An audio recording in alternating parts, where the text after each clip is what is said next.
श्री सत्यनारायण भगवान व्रत कथा का तीसरा अध्याय। सूत जी बोले, हे श्रेष्ठ मुनियों, अब आगे की कथा कहता हूँ। पहले समय में उल्कामुख नाम का एक बुद्धिमान राजा था। वह सत्यवक्ता और जितेंद्रिय था। प्रतिदिन देव स्थानों पर जाता और निर्धनों को धन देकर उनके कष्ट दूर करता था। उसकी पत्नी कमल के समान मुख वाली थी तथा सधी साध्वी थी। भद्रशिला नदी के तट पर उन दोनों ने श्री सत्यनारायण भगवान का व्रत किया। उसी समय साधु नाम का एक वैश्य आया। उसके पास व्यापार करने के लिए बहुत सा धन भी था। राजा को व्रत करते देखकर वह विनय के साथ पूछने लगा, हे राजन, भक्ति भाव से पूर्ण होकर आप यह क्या कर रहे हैं? मैं सुनने की इच्छा रखता हूँ, तो आप कृपा करके मुझे बताएं। राजा बोला, मैं अपने बंधु बांधवों के साथ पुत्रादि की प्राप्ति के लिए श्री सत्यनारायण भगवान का व्रत पूजन कर रहा हूँ। राजा के वचन सुन साधु आदर से बोला, हे राजन, मुझे इस व्रत का सारा विधान कहिए। मैं भी इस व्रत को करूँगा। मेरी भी संतान नहीं है और इस व्रत को करने से निश्चित रूप से मुझे संतान की प्राप्ति होगी। राजा से व्रत का सारा विधान सुन व्यापार से निवृत्त हो वह अपने घर गया। साधु ने अपनी पत्नी को संतान देने वाले इस व्रत का वर्णन कह सुनाया और कहा कि जब मेरी संतान होगी तब मैं इस व्रत को करूंगा। साधु ने इस तरह के वचन अपनी पत्नी लीलावती से कहे। एक दिन लीलावती पत्नी के साथ आनंदित हो सांसारिक धर्म से प्रवृत्त होकर सत्यनारायण भगवान की कृपा से गर्भवती हो गई। 10वें महीने में उसके गर्भ से एक सुंदर कन्या ने जन्म लिया। माता पिता ने अपनी कन्या का नाम कलावती रखा। एक दिन कलावती के माँ लीलावती ने अपने पति को याद दिलाया कि आपने श्री सत्यनारायण भगवान के जिस व्रत को करने का संकल्प किया था उसे करने का समय आ गया है। आप इस व्रत को करिए। साधु बोला कि हे प्रिय, इस व्रत को मैं उसके विवाह पर करूंगा। इस प्रकार अपनी पत्नी को आश्वासन देकर वह नगर को चला गया। साधु ने एक बार नगर में अपनी कन्या को सखियों के साथ देखा तो उसे लगा कि उसकी कन्या का अब विवाह योग्य हो गई है और उसने कन्या के योग्य वर ढूंढना शुरू कर दिया। एक दिन साधु की बात को ध्यान में रखते हुए एक नगर में पहुंचा और वहां देखभाल कर लड़की के सुयोग्य वाणिक पुत्र को ले आया। सुयोग्य लड़की को देख साधु ने बंधु बांधवों को बुलाकर अपनी पुत्री का विवाह कर दिया। लेकिन दुर्भाग्य की बात यह कि साधु ने अभी भी श्री सत्यनारायण भगवान का व्रत नहीं किया।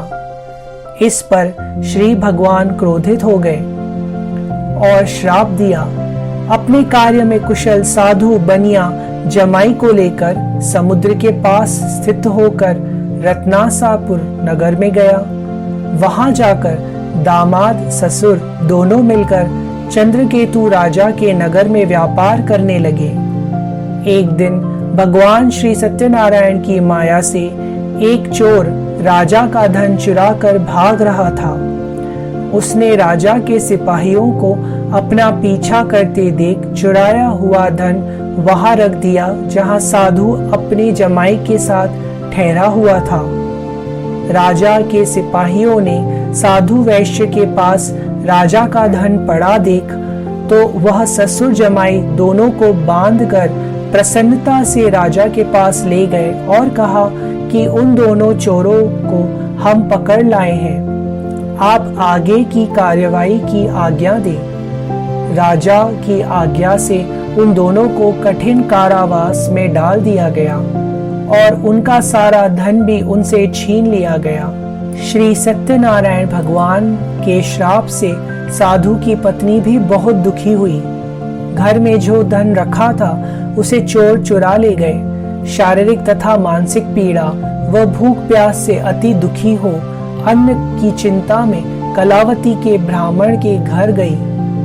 वहां उसने श्री सत्यनारायण भगवान का व्रत होते देखा, फिर कथा भी सुनी।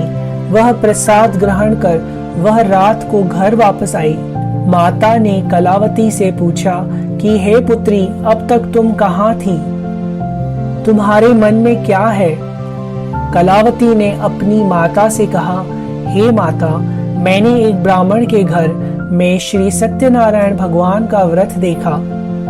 कन्या के वचन सुन लीलावती भगवान के पूजन की तैयारी करने लगी। लीलावती ने परिवार व बंधुओं सहित सत्यनारायण भगवान का पूजन किया और उनसे वर मांगा कि मेरे पति तथा जमाई शीघ्र घर आ जाएं। साथ ही यह भी प्रार्थना की कि हम सबका अपराध क्षमा करें। श्री सत्यनारायण भगवान इस व्रत से संतुष्ट हो गए और राजा चंद्रकेतु को सपने में दर्शन दे कहा कि हे राजन, तुम उन दोनों वैश्यों को छोड़ दो और तुमने उनका जो धन लिया है उसे वापस कर दो। अगर ऐसा नहीं किया तो मैं तुम्हारा धन, राज्य व संतान सभी को नष्ट कर दूंगा। राजा को यह सब कहकर वह अंतर्ध्यान हो गए। प्रातःकाल सभा में राजा ने अपना सपना सुनाया। फिर बोले कि उन दोनों को कैद से मुक्त कर सभा में लाओ। दोनों ने आते ही राजा को प्रणाम किया। राजा बोला, महानुभावों, भाग्यवश ऐसा कठिन दुख तुम्हें प्राप्त हुआ है, लेकिन अब तुम्हें कोई भय नहीं। ऐसा कह राजा ने उन दोनों को नए वस्त्राभूषण भी पहनाए और जितना धन उनका लिया था उससे 2 गुना धन वापस कर दिया। दोनों वैश्य अपने घर को चल दिए। श्री सत्यनारायण भगवान की जय। श्री सत्यनारायण भगवान व्रत कथा का 3य अध्याय संपूर्ण।